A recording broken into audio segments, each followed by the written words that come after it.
All right, welcome back. This is the Something Measured podcast. I am Kent Lindstrom. I am the co-founder and a partner in the venture capital firm 8-Bit Capital, along with Jonathan Abrams, and I have a podcast, and this is it. And I really appreciate you guys listening to it. We turn this time to cryptocurrency. That's right, Bitcoin, cryptocurrency writ large. And I'm happy to say that I literally have the guy who wrote the book this time, Jeff Roberts. The book is called Kings of Crypto. We'll talk about that in a second. And as I think about this episode, and I think you're going to enjoy it, you kind of look back across famous internet predictions. And you sort of have a class of prediction where people say, the hilariously wrong predictions. People look at the internet and Usenet groups and say, why would anybody but a university ever use this? Or would anybody ever buy anything online? And it's just hilariously wrong. And then sometimes you're right. Push technology was going to be a big thing back in the day. We were going to have things pushed to our computer, and then they'd all be on our computer when we needed to access them. Check-ins were going to be the big thing. We'd all be checking in everywhere, and so we did for a little while, and then now we don't. So which one is Bitcoin? Which one is crypto? We don't know. However, I will say this. If you had bought 1,000 Bitcoin in 2013, and I'm not saying, 2009 you bought 1,000 Bitcoin for 15 cents. I'm saying that if in 2013 you had bought 1,000 Bitcoin for $13,000, think of the things you spent $13,000 on in your life. In 2013, 7 years ago, you would have $16 million today. 16 million real US dollars. Not meow meow beans, not like fake, not Linden dollars, real US dollars if you had spent $13,000 7 years ago. There really are people like Brad Garlinghouse walking around with, bodyguards because he's the guy running Ripple and he's literally worth billions of dollars in cryptocurrency. So, yeah, it may be a flash in the pan and maybe something much more real. But in any case, here to talk about it is the guy who wrote the book, Jeff Roberts. This is the Something Measured podcast. Thanks so much for listening.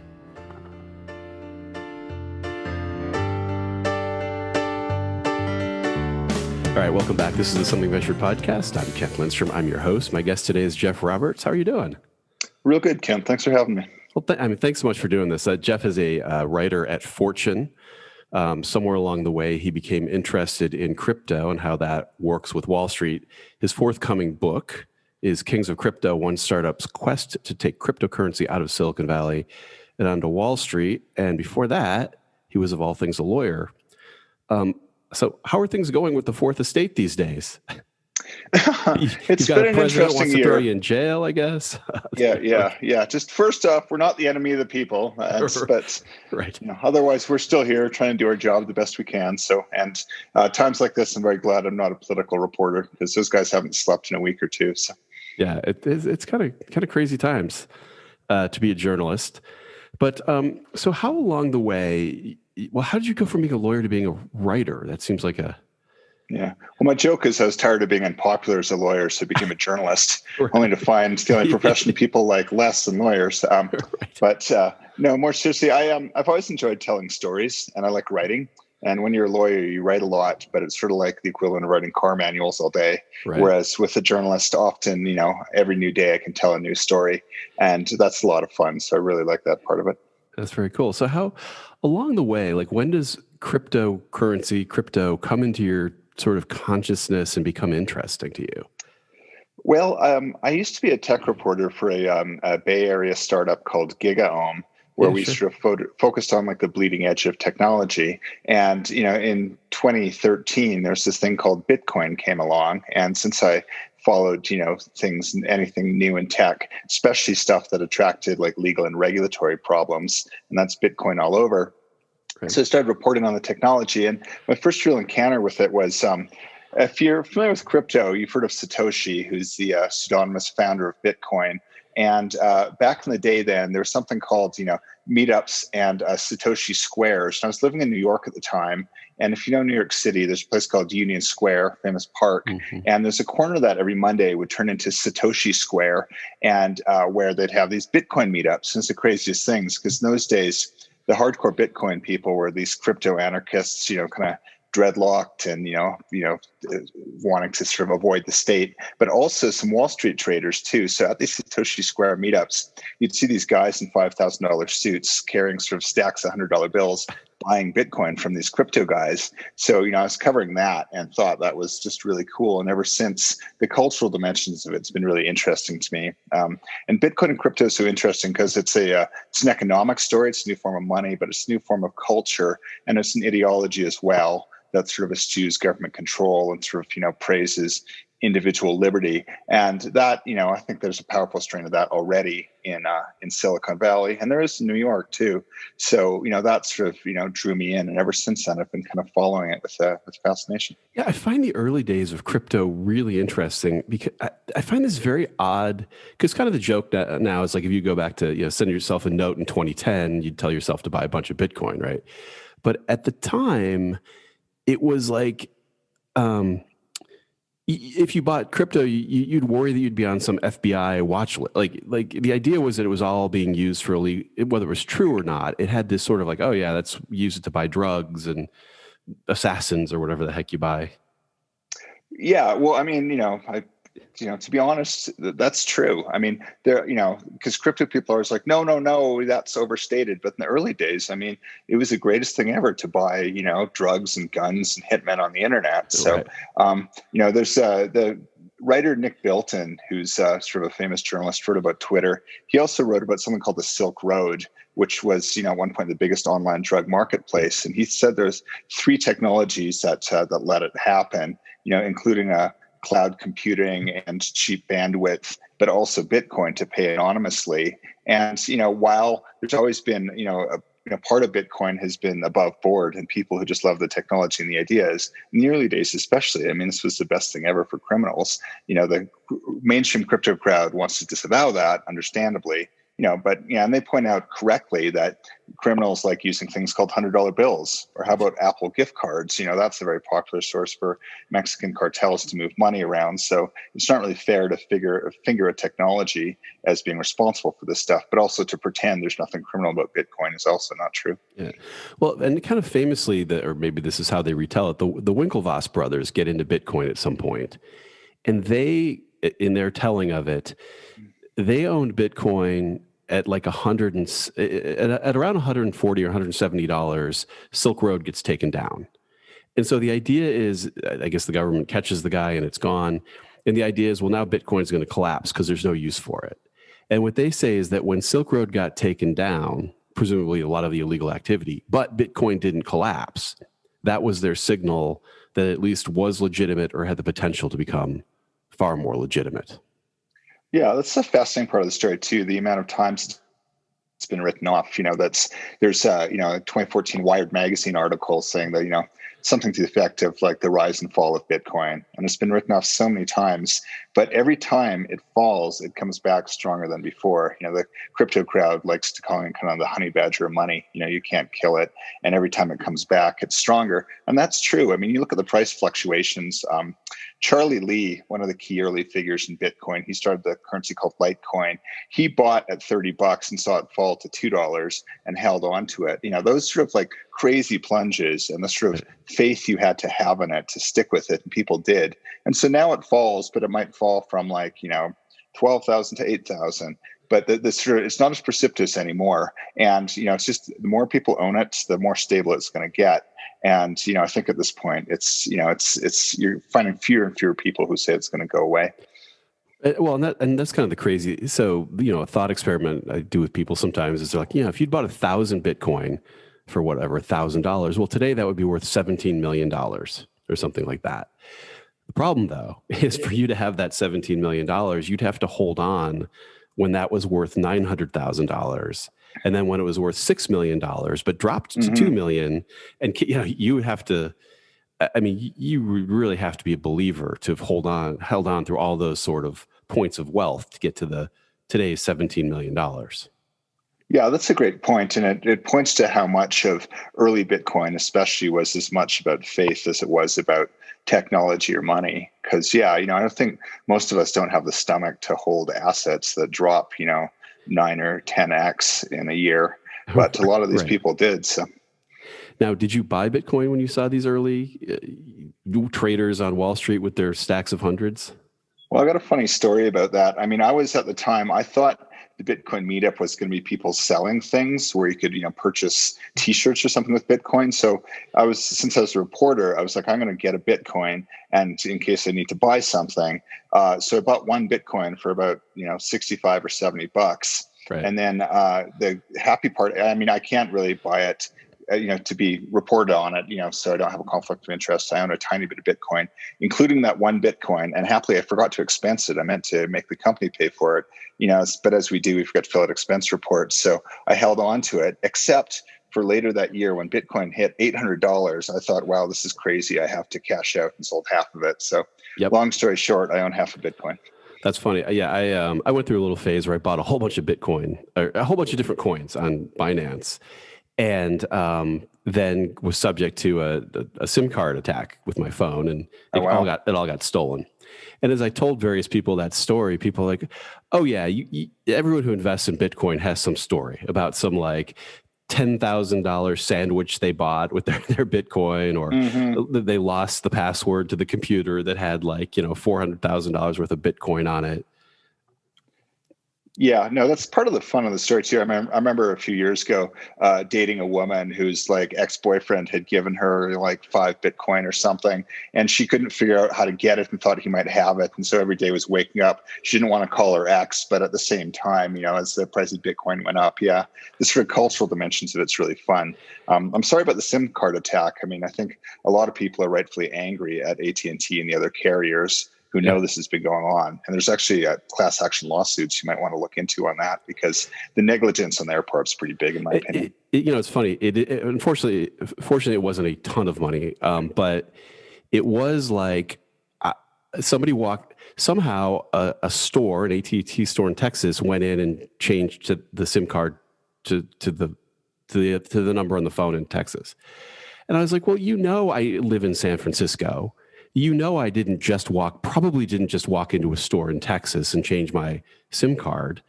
And they were just, as you can imagine, pretty stoic about it. So, but that was my experience, sort of my experience with it. I'm struck by the people there seem to be some people who are kind of in the know in Bitcoin, the Winklevoss brothers.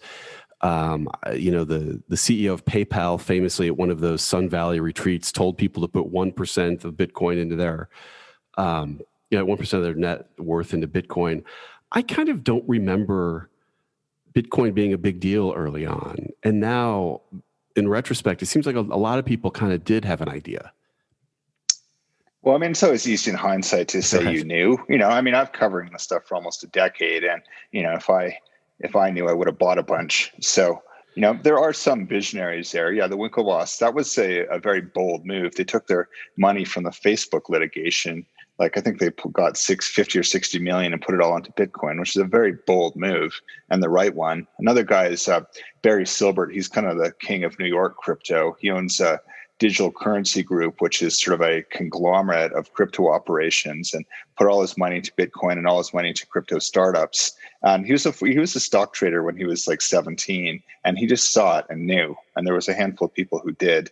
And I tip my hat to them. Most of us don't have that vision or insight. But then again, maybe these people also made some horribly wrong bets. But It's hard to disagree with them now. Yeah, I do think the stories around crypto are, the what's his name, the Brad Garlinghouse, who's at Ripple.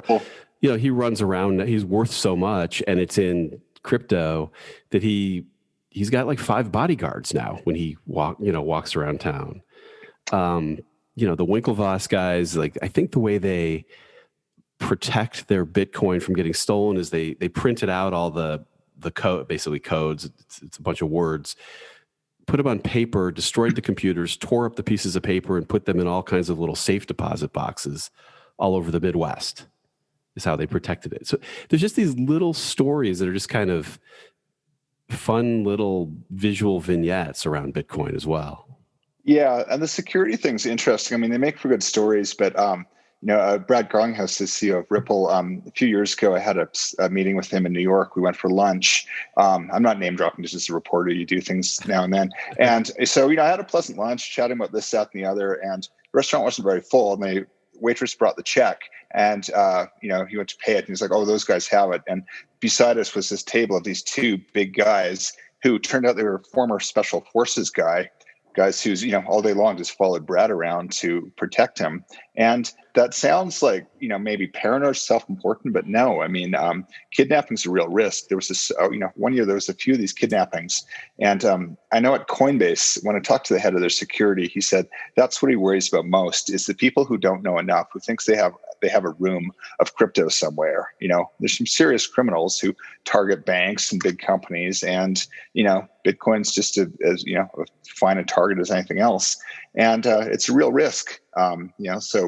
And I know within the case of Coinbase, these guys, this is, I'm not rich or important enough for this, and maybe that's a good thing, but they all have these protocols. They have like secret distress passwords and stuff like that, and have all been trained by former special forces guys. It's pretty crazy. I mean, I think bank CEOs, some of this too, but not to the degree as the crypto people. It is pretty crazy. And with my little story of getting hacked, it was literally just a few $1,000s. But I didn't tweet it, but didn't make a big deal of it. But I guess somebody probably looked at it. However, they decided to hack my, the passwords to get in. Yeah, because doing a SIM card attack takes a little bit of work. They must have been like, well, he's a Silicon Valley guy. It could just be millions and millions in cryptocurrency. Like they didn't know. So I can't imagine if it's known that you have billions of dollars of cryptocurrency, which is the case with Brad Garlinghouse, for sure you're a target. Yeah, and I mean, these people have families and stuff too, and it's not cool, but it's I guess there's always been criminal mafias out there, and they go where the money is, and that's where the money is. And so your attention turned. You became aware of Coinbase, and that is the subject of your book is Coinbase, right? Or the kind of development of that particular entity. Yeah, there's different ways to tell the story of crypto, and there's been some very good early works. Like Nate Popper did Digital Gold. That's about all the sort of OGs who kind of made it happen in the first place. And there's a pair of Wall Street Journal reporters, Mike Casey and Paul Vigna, who wrote The Age of Cryptocurrency, really explain it really nicely how it all works. But I wanted to tell the story for a broader audience. So people who are just interested in business or finance or just a good story. So one way you can tell a story is by telling the story of a company. There's a book called Shoe Dog by Phil Knight, the former CEO of Nike. And it's a great story of Nike, but also it's a great way to learn about the shoe industry. So my goal in telling the story of Coinbase was it's a great story in its own right, but it's also a really easy way to get your head around how crypto went from being super obscure, niche-y to becoming a disruptive force of finance. And that's now kind of trickling into Wall Street and central banks. And how does Coinbase get started? Does it have a founding story and a founding reality, or do those two things kind of match for them?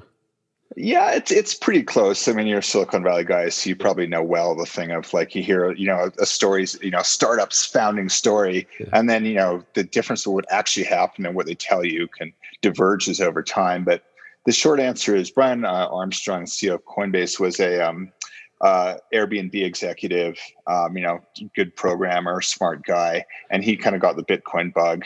And he kind of floundered around for a while until he paired with a guy named Fred Ersam, his co-founder. And Fred's a really interesting guy, genius computer programmer, but also he was a trader at Goldman Sachs and a competitive video game player. So for him, these worlds all came together. He loved tech, he loved video games. So when Brian and Fred paired up, there was sort of that synergy of the co-founders that you find in early Apple, sort of Steve Wozniak and Steve Jobs, Google, Larry Brin, Larry Page and Sergey Brin. It often takes that kind of. I make the point in the book. Genius is rarely solitary. It usually takes the right people coming together at the right time. And I'm not saying Brian and Fred are on Apple or Google's level, but in their early days, there was that sort of magic that led them to work 16 hours and get traction because someone had to do it. Other people were trying, and they were the first to really make Bitcoin accessible to people like me, because I knew about Bitcoin, but, I found getting my own wallet intimidating, and I found, the hacking and stuff, and they made it a lot like online banking. And to Bitcoin purists, they probably think that's pathetic because that's not the point of Bitcoin. But the reality is there's more people like me than there are like them who want to own Bitcoin, and Coinbase made that happen. Right. And so they laid Bitcoin over the banking system, basically, so you could take a credit card or like a wire transfer, whatever, and then have a little account that gave you Bitcoin. Is that essentially what they...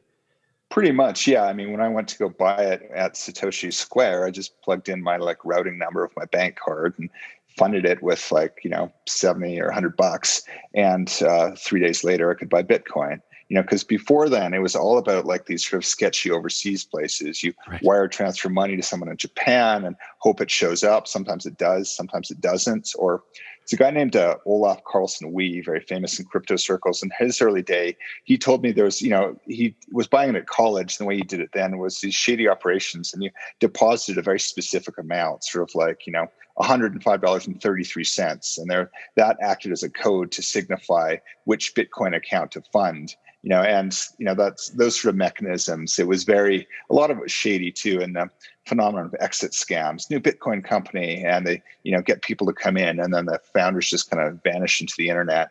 And that's just how it was back then. And Coinbase really made it so you didn't have to engage with all that. If you were really into it, you wanted to engage in all that. But if you just kind of wanted to try to get some Bitcoin, it was just too hard, until Coinbase came along and made signing up for it much like signing up for a bank account. Right. And so what was the trajectory? Wasn't there some point where Bitcoin just really started growing at some kind of pace that was a little bit torrid? Yeah, well, 2013 was the first one where it, went up to $1,000, and there was a big sort of speculative boom in it. And then, as happens with Bitcoin, we'll fast forward 6 months, it was suddenly worth $200, and everyone just kind of walked away from it and wrote it off. And Coinbase, they faced, they almost made layoffs. And in the industry, they talk about crypto winter, and there's been a series of crypto winters. And the believers are all like, yeah, that's the time when you build the next layer and stuff. And they've actually been right. But again, a lot of it's about faith. It took off in 2013, went to nothing, and then by not nothing but $200 written off, and then it came back with a vengeance in 2016. And of course, the crypto mania of 2017, when Bitcoin almost hit 20 grand, but then, it went down to 6 grand, and everyone's like, oh, well, that's over. And now it's back up. I think it hit 15,000 today. Yeah, so is it, I'll get back to Coinbase, but just in general, is Bitcoin, it doesn't seem like it's doing what it was supposed to do in terms of how it moves. In other words, when there's chaos in the world and the stock market collapses, the idea is that Bitcoin would not, because it was the trusted thing. It was would do what gold does. It seems like it hasn't really done what gold does. It seems like it kind of does what stocks do.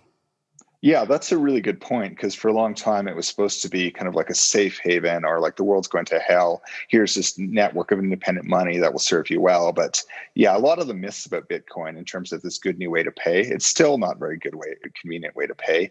And in terms of being in March when the markets all melted down, Bitcoin, did horrendously. It dropped almost 50% along with the rest of the market. So yeah. However, I mean, it does share the property of gold in that people agree it's worth something. I've never understood gold bugs beyond that. It's something that you can find people in all parts of the world who agree this yellow metal is valuable. Sure, you can make jewelry or make conductors with it, but the big reason gold's worth what it is because there's a consensus it's worth something. And increasingly with Bitcoin, I think you're seeing that too, even though it is subject to follow, broader market trends. It never goes to zero anymore. So I think that's this notion of Bitcoin as a store of value to kind of hoard for a long time. There's something to that. Yeah. A lot of people have said, people I know from other countries have said, you guys don't understand it. We understood it a lot quicker in Venezuela than you did in the US, because we understand what an unstable currency looks like, what it looks like to run to the store when you get paid, because the prices will go up 2 hours later. So for them, Bitcoin made a lot more immediate and urgent sense than it might for people in the US who are used to a dollar that doesn't really, doesn't go into hyperinflation and collapse and those kinds of things. So not yet. Yeah, that's a really good point. And some of the biggest early, most influential evangelists, there's a guy called Wences Casares who started a company called Zappo. and he actually built a vault in the Swiss mountains to go store your Bitcoin codes. But he's an Argentine, and he saw, what happens with hyperinflation. Another influential VC you probably know of, Mickey Malka, I think he's Venezuelan, and they all kind of came up in those experiences. So they are the ones who really, did a lot to make it take off, because they saw exactly what you're talking about, what it means to have a profligate government. And even now, actually, with what the Federal Reserve's doing, a lot of American Bitcoin evangelists are like, saying, hey, this is unsustainable. Look how much money they're printing, and buy more Bitcoin. So, I'm not sure if I share that view, but I think it's not unreasonable to say the Fed can't print money forever. Right. Yeah. And I think, is Wences his name, the Zappo founder? Yeah. Wences Cazares. Yeah. He was like a Bitcoin maximalist, right? Where he just said, it's all about Bitcoin, forget these other coins. Yeah, that's kind of like, covering the crypto world is kind of catty. They're always having they're all unified in the sense that they see themselves as standing against the financial system, but they're always having these infights with each other. And, in 2016, Ethereum came along, and it was all these altcoins and, diversified. No one was ever like, don't buy Bitcoin, but then those ones all kind of went to hell a lot worse than Bitcoin did. When the giant crash came after the bubble, Bitcoin, dropped maybe 80%, but a lot of these coins dropped 95 or 99%. And that led to, and then Bitcoin was the first to recover. So, it's Bitcoin or crypto so cliquey, and that led to this crowd of people call themselves maximalists and disparaging the others. And, that, I think for most people, that's just kind of like subculture stuff.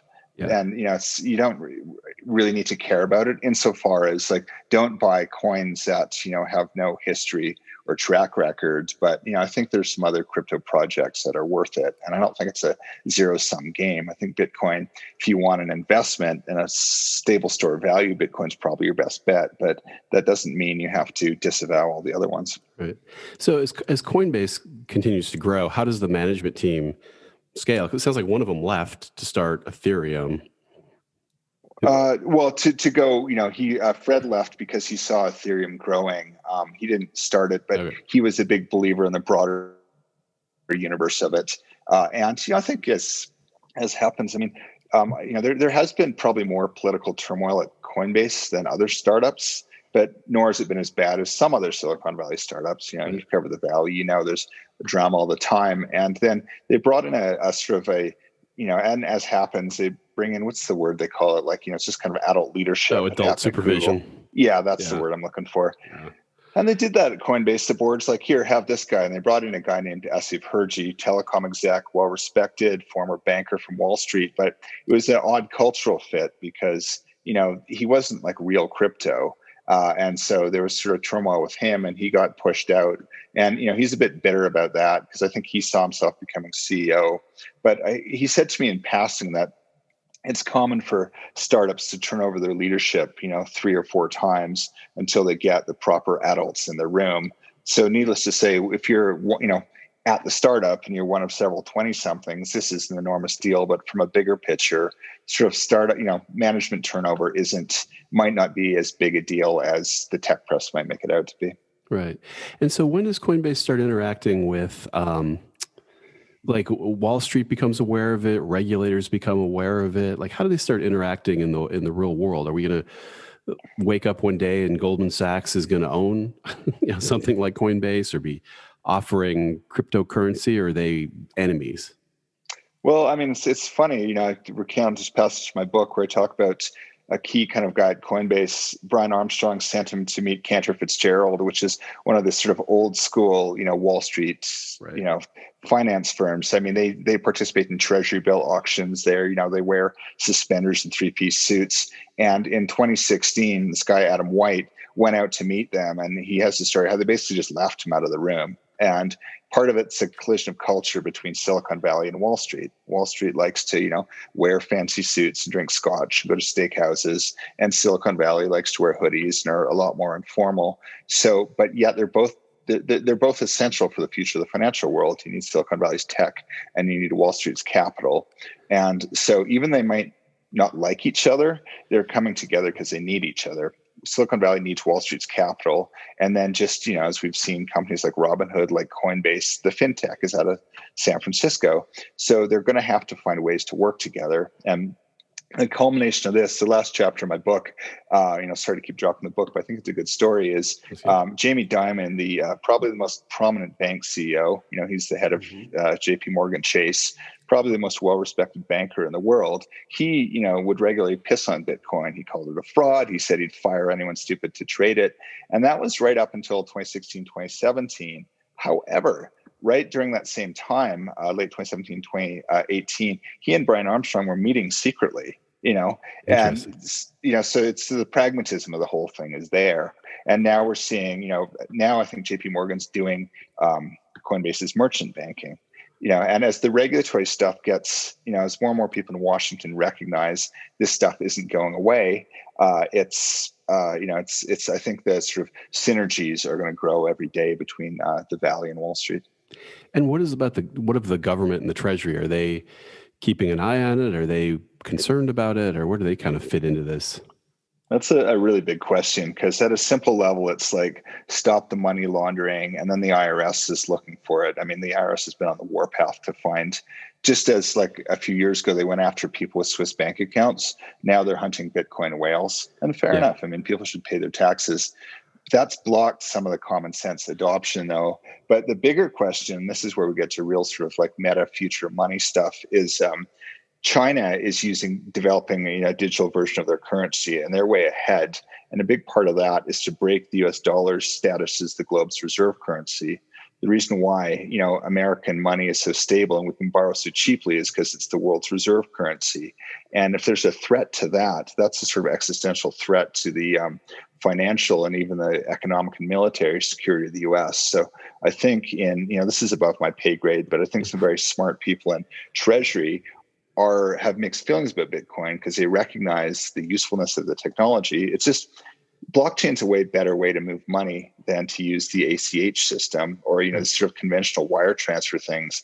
However, they're worried about Bitcoin and other cryptocurrencies crowding out the US dollar as the world's primary means of exchange. Is there any move to take the dollar and make it a cryptocurrency, or is that just too sci-fi?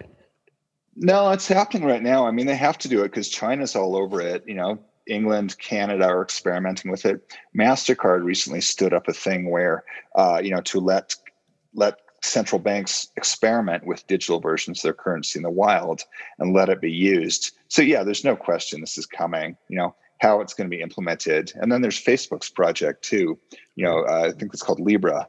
Right. Basically create a global digital cryptocurrency, which some people regard as kind of a hostile act. That's like the private sector taking over, the state's money supply, which is the core functions of the state are to supply money and to provide a military.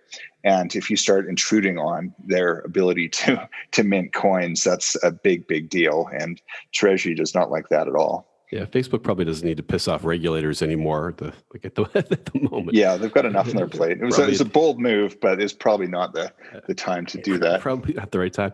So we come to today's, Coinbase. They were in the news recently. They had a kind of a Black Lives Matter thing. Did you follow that at all? This is probably a side story, but the CEO refused to make some statement about Black Lives Matter. So a bunch of employees ended up leaving. And yeah, I mean, he published his blog post and said, we're not a political company. And, so if you don't like it, we will, buy you out, go away. But it was kind of a tone deaf thing to say. I mean, I think he was probably looking at what's happened at Google and Facebook, where sort of activist employees make it kind of hard for the company to do its day job.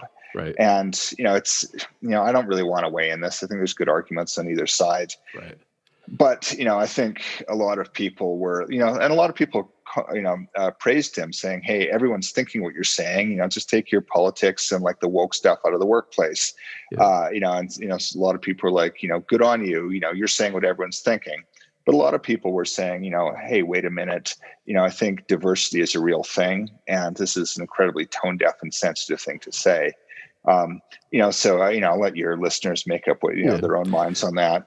Well, and it's not that inconsistent with a bunch of crypto guys who are kind of libertarians anyway. I mean, that's kind of the tendency. It's like, hey, leave us alone. We'll figure it out. It's just kind of consistent. Yeah, exactly. And it's that sort of, but I think that's been a problem for crypto.